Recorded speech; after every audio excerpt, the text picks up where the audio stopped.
আসসালামু আলাইকুম সুপ্রিয় অষ্টম শ্রেণীর শিক্ষার্থীরা, এই ভিডিওতে আমরা বিজ্ঞান বইয়ের দ্বিতীয় অধ্যায় জীবের বৃদ্ধি ও বংশগতি নিয়ে আলোচনা করব। চলো শুরু করা যাক। প্রতিটি জীবের দেহ কোষ নিয়ে গঠিত।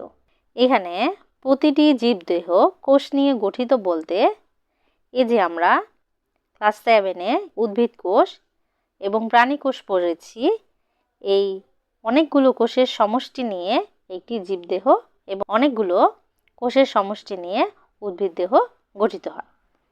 এককোষী জীবগুলো কোষ বিভাজনের দ্বারা একটি থেকে দুটি, দুটি থেকে চারটি কোষে বিভক্ত হয় এবং এভাবে বংশবৃদ্ধি ঘটে।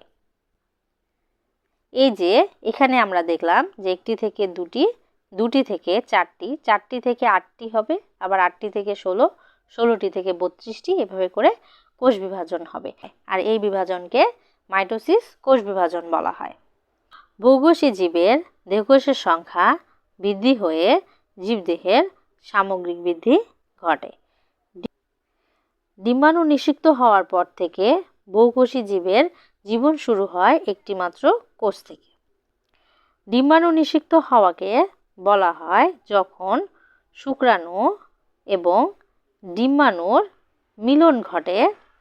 আর শুক্রাণুটি যখন ডিম্বাণুর সাথে মিলিত হয় তখন সেই ডিম্বাণুটিকে বলা হয় নিষিক্ত ডিম্বাণু। নিষিক্ত ডিম্বাণু প্রথমে জাইগোটে পরিণত হয় এবং এই জাইগোট ক্রমাগত বিভাজিত হয়ে লক্ষ লক্ষ কোষের সমন্বয়ে একটি বিশাল দেহ গঠিত হয়। তাহলে এখানে দেখো, ডিম্বাণু নিষিক্ত হওয়ার পর বহুকোষী জীবের জীবন শুরু হয় একটিমাত্র কোষ থেকে।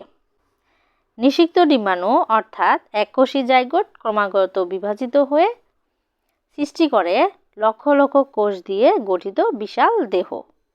এখানে একটি চিত্র দেখতে পাচ্ছি, এখানে অনেকগুলো কোষ একসাথে মিলিত হয়েছে। এই অধ্যায়ের শেষে আমরা কি কি শিখব? এই অধ্যায় শেষে কোষ বিভাজনের প্রকারভেদ ব্যাখ্যা করতে পারব। কোষ বিভাজনের মাধ্যমে জীবদেহের বৃদ্ধি ব্যাখ্যা করতে পারব। জীবের বংশগতি ধারা রক্ষায় কোষ বিভাজনের ভূমিকা ব্যাখ্যা করতে পারব। পার্ট 1, কোষ বিভাজনের প্রকারভেদ। জীবদেহে 3 ধরনের কোষ বিভাজন দেখা যায়। তোমাদের এমসিকিউ আসতে পারে, জীবদেহে কয় ধরনের কোষ বিভাজন দেখা যায়? উত্তর হবে 3 ধরনের। এখানে 3 ধরনের কোষ বিভাজন দেখলাম। 3 ধরনের কোষ বিভাজনগুলো কি কি? একটি হচ্ছে অ্যামাইটোসিস, আরেকটি হচ্ছে মাইটোসিস এবং 3 নাম্বার হচ্ছে মিওসিস। এখন আমরা অ্যামাইটোসিস কোষ বিভাজন সম্পর্কে জানব। এ ধরনের কোষ বিভাজন ব্যাকটেরিয়া, ইস্ট, ছত্রাক, অ্যামিবা ইত্যাদি আদিকোষী ও এককোষী জীবে হয়।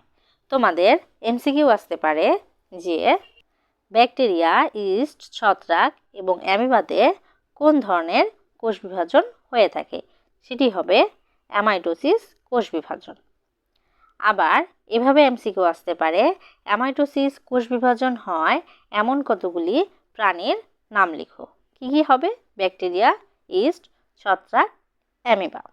আর এভাবে এমসিকিউ আসতে পারে, অ্যামাইটোসিস কোষ বিভাজন হয় কোন ধরনের জীবে? উত্তর হবে আদিকোষী বা এককোষী জীবে। এর মানে যে সকল জীব একটি মাত্র কোষ দিয়ে গঠিত তাদেরকে আমরা এককোষী জীব বলবো। আর এই এককোষী জীবের কোষ বিভাজন হবে অ্যামাইটোসিস প্রক্রিয়ায়। এখানে একটি শব্দ দেখো, আদিকোষী। এখানে আদিকোষী বলতে আমরা জানি যে সকল প্রাণীর নিউক্লিয়াস সুগঠিত নয় তাদেরকে আমরা আদিকোষী জীব বলতে পারি। এককোষী জীবগুলো অ্যামাইটোসিস প্রক্রিয়ায় বংশবৃদ্ধি করে। এ ধরনের কোষ বিভাজনে নিউক্লিয়াসটি ডাম্বেল আকার ধারণ করে এবং প্রায় মাঝ বরাবর সংকুচিত হয় এবং পরস্পর থেকে বিচ্ছিন্ন হয়ে দুটি অপত্য নিউক্লিয়াসে পরিণত হয়। এখানে একটি চিত্র আছে, দেখো। এই যে চিত্রটি, এই চিত্রের প্রথমে যে চিত্রটি দেখতে পাচ্ছ এটি হচ্ছে একটি কোষ। কোষের মাঝে যে আছে এটি হচ্ছে নিউক্লিয়াস। এই যে বাইরের গোল আবরণটি এটি হচ্ছে সাইটোপ্লাজম।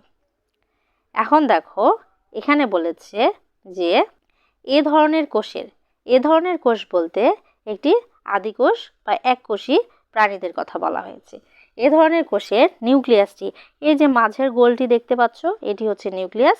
এই নিউক্লিয়াসটি বিভাজনের প্রথম স্টেপ হচ্ছে, এই যে দেখো এভাবে আকৃতি ধারণ করেছে, এটিকে বলবো আমরা ডাম্বেল আকার। তার মানে নিউক্লিয়াসটি ডাম্বেল আকার ধারণ করে। এই যে দেখো প্রথমে নিউক্লিয়াসটি ছিল গোল, পরবর্তীতে ডাম্বেল আকার ধারণ করেছে এবং প্রায় মাঝ বরাবর সংকুচিত হয়। এই যে দেখতে পাচ্ছ মাঝ বরাবর সংকুচিত হয়েছে। মাঝ বরাবর সংকুচিত হতে হতে এক পর্যায়ে দুটি আলাদা হয়ে যাবে। দুটি আলাদা হওয়ার পর এই যে এই ধরনের আমরা চিত্র দেখতে পাবো। দেখো নিউক্লিয়াস দুটি আলাদা হওয়ার ফলে সাইটোপ্লাজমও বিভাজিত হয়ে আলাদা হয়ে গেছে এবং এখানে অপত্য কোষ বলতে আমরা বলতে পারি দুটি নতুন কোষের সৃষ্টি হয়েছে। একই সময়ে সাইটোপ্লাজমও মাঝ বরাবর সংকুচিত হয়ে দুটি কোষে পরিণত হয়। এখানে দেখো প্রথমে নিউক্লিয়াসের বিভাজন হয়েছে এবং পরবর্তীতে সংকুচিত হয়ে সাইটোপ্লাজমের বিভাজন হয়েছে। সাইটোপ্লাজমের বিভাজনের ফলে দুটি অপত্য কোষ বা নতুন কোষের সৃষ্টি হয়েছে।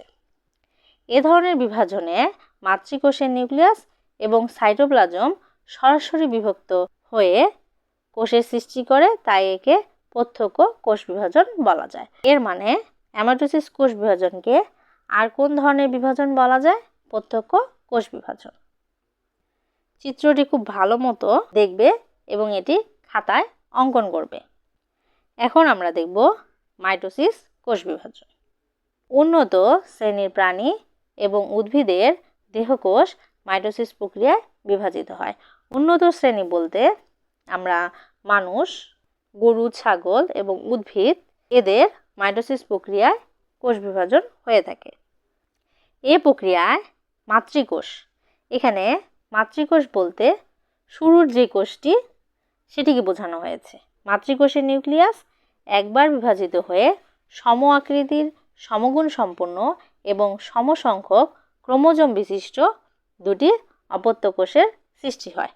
আমরা যখন অ্যামাইটোসিস কোষ বিভাজন দেখলাম, সেখানে যেহেতু অ্যামাইটোসিস কোষ বিভাজন একটি আদিকোষী মানে সুগঠিত নিউক্লিয়াস থাকে না, সে সকল প্রাণীর হয়ে থাকে, এজন্য অ্যামাইটোসিস কোষ বিভাজনে শুধু নিউক্লিয়াস এবং সাইটোপ্লাজমের বিভাজন ঘটে।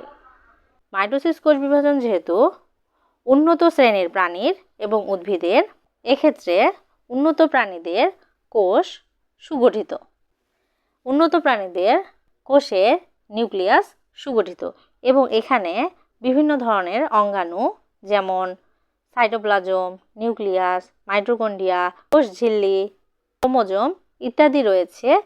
যখন মাইটোসিস প্রক্রিয়ায় একটি কোষ থেকে দুটি কোষের সৃষ্টি হবে, তখন একটি কোষের মধ্যে যেই অঙ্গাণুগুলো ছিল, এই একটি কোষ থেকে যখন দুটি কোষ তৈরি হবে, এই কোষগুলোতেও সম আকৃতির, সমগুণ সম্পন্ন এবং সমসংখ্যক ক্রোমোজোম বিশিষ্ট দুটি অপত্য কোষের সৃষ্টি হবে। সব কিছু হবে সমান সমান এবং এই কোষে যদি একটি থাকে, এই কোষে একটি ক্রোমোজোম হবে। মাইটোসিস কোষ বিভাজনের ফলে প্রাণী এবং উদ্ভিদের দৈর্ঘ্য ও প্রস্থের বৃদ্ধি পায়।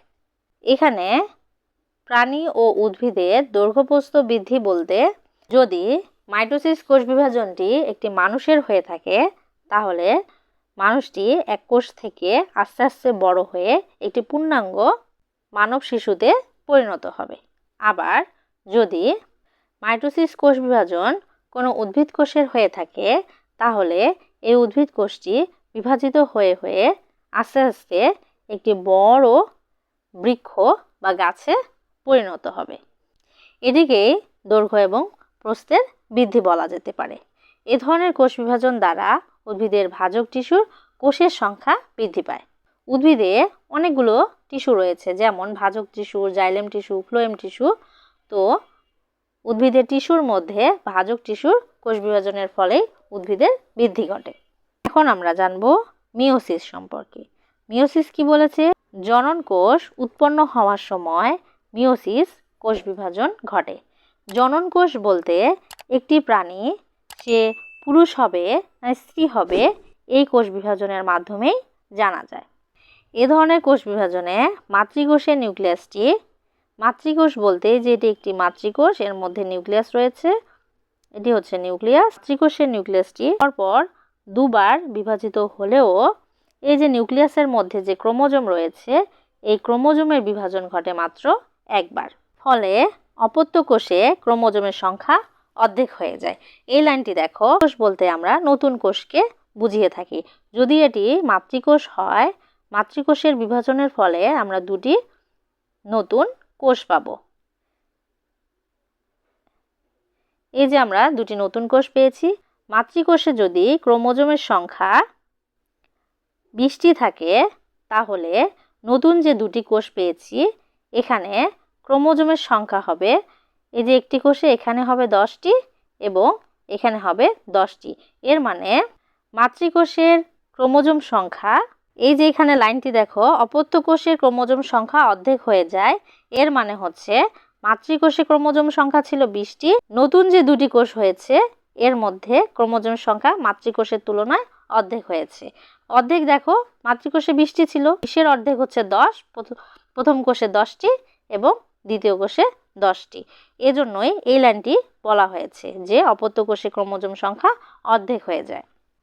এ বিভাজনে ক্রোমোজোমের সংখ্যা অর্ধেক হ্রাস পায় বলে এ ধরনের বিভাজনকে হ্রাসমূলক বিভাজনও বলা হয়।